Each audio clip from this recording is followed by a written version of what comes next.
En el año 1937 se detecta por primera vez el coronavirus en pollos, pero es en la década de 1960 que se aísla por primera vez en humanos y se descubre que este producía resfriado común en los niños, pero no era letal. En la actualidad, estamos ante un agente que sí cobra víctimas, sin embargo este virus no es netamente nuevo como lo hacen ver las noticias. Es así que el día de hoy te contaré la historia cronológica de este patógeno y cómo es que se volvió bastante agresivo. Para las personas que nacieron en el año 90-94, probablemente recordarán ciertos eventos que explicaré en un momento.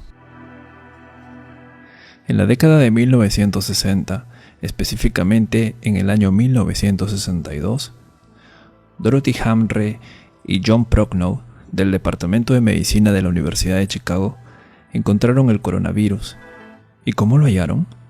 Resulta que era invierno y para esa fecha habían estudiantes de medicina enfermos. Es así que en el laboratorio estos estaban estudiando los efectos de los virus en los órganos. Para ese tiempo el virus más conocido o más común en producir resfrío era el rinovirus. Es así que tomando un poco de células de las fosas nasales de estos pacientes que estaban enfermos y a su vez inoculando estos en un pedacito de riñón humano, observaban cómo habían ciertos patrones de inflamación. La sorpresa ocurrió cuando en el invierno de 1962, al obtener las muestras de estos alumnos de medicina e inocularlas en el riñón de prueba, encontraron que la inflamación era diferente que el del rinovirus. Con eso ya había indicios de que un nuevo virus se había detectado. No se sabía el nombre, no se sabía lo que era, pero era algo del tracto respiratorio y se podía transmitir de humano a humano. Tras este hallazgo, en el año 1967, Almeida y Tyrrell logran tomarle foto con el microscopio electrónico. De esa forma se descubre por primera vez su estructura de corona. Lo que están viendo son las primeras fotos del coronavirus, que hasta ese momento no tenía nombre. Cabe resaltar que los microscopios convencionales no tienen la capacidad para ver el virus. En cambio, los electrónicos o microscopios de electrones sí los tienen. Bien, siguiendo con la historia, una vez descubierto el virus y con el pasar de los años, se identifican otros grupos de este virus. El gamma coronavirus, que ataca a aves grandes, mamíferos y marinos. El delta coronavirus, que solo ataca a aves. Y los más importantes, el alfa y beta coronavirus, que atacan ganado bovino, porcino, animales de compañía, murciélagos y, sobre todo, al ser humano. ¿Y cuál es el agente causal del que se habla en las noticias? Pues nada más y nada menos que el beta coronavirus, que como les había dicho, hace años no daba problema alguno, ya que era un resfriado común. Sin embargo, en este nuevo milenio, las cosas han cambiado totalmente. Es así que en el año 2002, como algunos recordarán, informaban mucho en las noticias sobre el fallecimiento de personas por neumonía atípica. Resulta que en ese año China afrontaba el surgimiento de una nueva neumonía, más potente, más letal. El origen de este evento fue Cantón, China, año 2002. Las personas infectadas fueron 8.098, de los cuales fallecieron el 9.5%. Sin embargo, el brote cerró en el 2004, cuando se pudo controlar la enfermedad. Muchos se preguntarán, ¿y por qué no fallecieron todos? La respuesta es simple, y es que depende mucho del sistema inmunológico de cada persona. El grupo de riesgo o los que llevan la peor parte son los diabéticos, ancianos, niños, personas con defensas bajas y enfermedades crónicas. Otra pregunta que se hace es, ¿y qué es una neumonía típica? Para comprender qué es una neumonía típica, primero hay que saber qué es la neumonía. Y una neumonía, en palabras sencillas, es una inflamación demostrada del tejido pulmonar. Es decir, una persona que tiene fiebre, tos con expectoraciones, a las justas puede hablar, tiene escalofríos, le duelen las costillas y respira rápidamente. Este es un cuadro típico o común de una neumonía por infección bacteriana, por ejemplo. Sin embargo, en el 2002 ese coronavirus producía síndrome respiratorio agudo severo, que en otras palabras serían los mismos síntomas que les acabo de comentar, pero que sea de manera más rápida.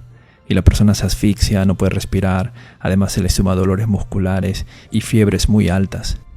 Esto fue lo que salía en las noticias ahí por el año 2002-2003. Felizmente pudieron controlarlo, es decir, aislaron a las personas enfermas para que no contagien y les daban tratamiento esperando que se sanen. Sin embargo, hubo como 800 fallecidos. Bien, el siguiente evento ocurre en el 2012 y hasta el día de hoy sigue activo. Se trata del mismo virus, el beta coronavirus, pero esta vez en el Medio Oriente. Por tal razón, el diagnóstico es síndrome respiratorio severo asociado a Oriente Medio o Medio Oriente, que es la misma enfermedad que ocurrió en China en el 2002, solo que esta vez el lugar de origen fue Arabia Saudí, por la misma neumonía típica. Lo que sucede es que en este país no hay un control tan estricto como el que hizo China. Y los medios de comunicación, pues, ni lo han hecho notar, ¿no? Con esto ya tenemos la información de que el virus siempre ha estado, solo que produce una neumonía muy potente y si uno tiene defensas bajas corre mucho riesgo. Pasemos ahora a la parte final, el coronavirus actual. ¿Qué ha sucedido? En primer lugar, se sabe que el virus es del mismo género, o sea, el beta coronavirus. Sin embargo, este ha mutado. Por tal razón es llamado nCoV 2019, es decir, novel o nuevo coronavirus, y entraría a tallar como una enfermedad reemergente. Para que se pueda entender, es como si de repente apareciera el primo del VIH, y ya no solo te baja las defensas, sino ahora te deja calvo, algo así. Por tal razón las autoridades se alarman y tienen que poner en cuarentena a las personas y es necesario crear un ambiente especial. Por tanto, es digno de admirar la labor que está haciendo China para controlar la enfermedad.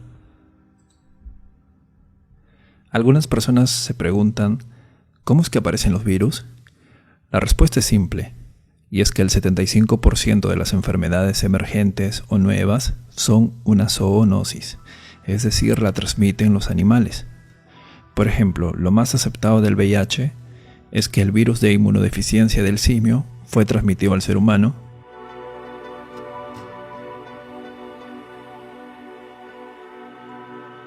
pudo acoplarse en este y a su vez mutó para ser transmitida solamente a otros humanos. Los virus no tienen vida, son estructuras proteicas que contienen ADN o ARN con la capacidad de alterar otras estructuras celulares. Para ello tiene que haber compatibilidad. Aún así, los virus pueden cambiar su composición constantemente debido al hospedador en el que se encuentran. Es por eso que todos los años, digamos, te da la gripe, salvo que genéticamente seas resistente a estos virus. También cabe resaltar que su tiempo de vida media en el ambiente es limitado. Y por otra parte, el coronavirus es termolábil, es decir, no sobrevive en el calor, tampoco sobrevive al alcohol, dado que su secuencia de ARN se destruye. Para finalizar, hablemos del nCoV. Esto sucede a finales del mes de diciembre, en la zona de Wuhan, provincia de Hubei. De repente varias personas empiezan a padecer de neumonía, de los cuales muchos de estos entraban a cuidados intensivos debido a la intensidad de esta enfermedad, algo que llamó la atención de los médicos. Por tal razón, lo constataron como un brote local y probablemente se trate de una nueva enfermedad. Es así que al hacer las preguntas a los pacientes, estos decían que habían estado en el mercado de pescados y mariscos de Wuhan. Por lo cual, el 1 de enero se cerró ese mercado, y las autoridades chinas informan a la OMS sobre una serie de casos de neumonía de origen desconocido. Cabe resaltar que en el mercado existen animales vivos y humanos que conviven, por tal razón podría tratarse de una zoonosis. El 7 al 8 de enero, tomando muestras de los pacientes enfermos, los científicos encuentran que se trataba de una nueva cepa de coronavirus y fue catalogado como nCoV. El 11 de enero sucede la primera muerte producto de este patógeno. El 12 de enero, China informa la secuencia genética de este virus. De esa manera ya se pueden hacer los primers o cebadores que permiten identificar el virus mediante exámenes de laboratorio. El 13 se notifica el primer caso o persona infectada fuera de China. El 17, Un artículo publicado en el Imperial College de Londres advierte que el número de casos de Wuhan es cerca de 1700. El 20 se confirma que el virus se puede transmitir entre humanos. El 23, la OMS reconoce la emergencia china, pero asegura que es prematuro hablar aún de una emergencia sanitaria a escala mundial. El 24 se confirma el primer caso en Francia. El 25, más de 40 fallecidos y 1000 casos confirmados, además de 56 millones de personas confinadas en la provincia de Hubei, o mejor dicho, puestas en cuarentena. El 28, varios países organizan la repatriación de sus ciudadanos a China. Asimismo, el país solicita que los traigan de vuelta, dado que son 5 millones de personas que salieron de Wuhan antes de que la ciudad se haya declarado en cuarentena, y por tal razón hay preocupación de que pueden ser posibles portadores del coronavirus. Lo que sucede es que algunas de estas personas viajaron por vacaciones de Año Nuevo lunar y otros huyendo de la epidemia. De hecho, gran parte del segundo grupo abandonó la capital de la provincia de Hubei y se dirigió a ciudades vecinas. Aunque el Estado moviliza grandes lotes de materiales y suministros médicos hacia Hubei, las autoridades locales advirtieron que había un gran déficit de estos productos por la cantidad de enfermos que surgen a diario. Ahí salen las noticias esto del hospital construido en 10 días, por ejemplo. El 29 de enero se confirma que la epidemia, o pandemia ya en este caso, supera la cantidad de casos registrados durante la epidemia del 2003, que fueron cerca de 8.000 personas. Actualmente ya vamos cerca de 10.000, hoy 31 de enero. Les dejo en la descripción del video el mapeo hecho por la Universidad de Johns Hopkins, donde se aprecia la cantidad de estos casos confirmados, o sea que tienen la enfermedad verazmente, así como cuántos han fallecido y cuántos se han recuperado. El 26 de enero habían cerca de 3.000, ahora ya hay casi 10.000, y probablemente seguirá subiendo. Y por último, el 30 de enero del presente año, la OMS la declara emergencia de salud pública a nivel internacional. Entonces, estimados amigos, estamos bajo una amenaza en la cual se está haciendo todo lo posible para controlarla.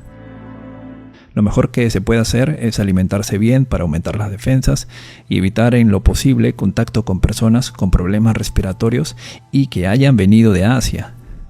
Y si la enfermedad ya está en tu país, evitar el contacto con enfermos de carácter respiratorio, dado que la enfermedad se transmite por gotas de saliva o secreciones de pacientes, ya que estos contienen viriones y pueden sobrevivir horas. Si una persona infectada estornuda y se tapa con la mano, su mano está contaminada, y si con esa mano toca un botón, pues lo contamina. Si saludas en la cara a alguien infectado, pues terminas contaminándote la cara. Ojo, si en este momento tienes gripe, digamos, y no has tenido contacto con alguien procedente de Asia, no entras en los casos probables para identificar coronavirus, sino otros tipos, ya sea influenza o rinovirus. Si vas al hospital a solicitar que te detecten coronavirus, es por las puras, porque lo que se espera son pacientes que vengan de Asia, porque serían los casos sospechosos. Espero que se entienda, y que hayan comprendido algo más con respecto a esta enfermedad. Mientras haya un control riguroso en cada país, la enfermedad no avanzará. Y aún así, quienes están en riesgo son los niños, ancianos, personas con defensas bajas. Por eso hay que aumentar las defensas y a cuidarse. Nos vemos.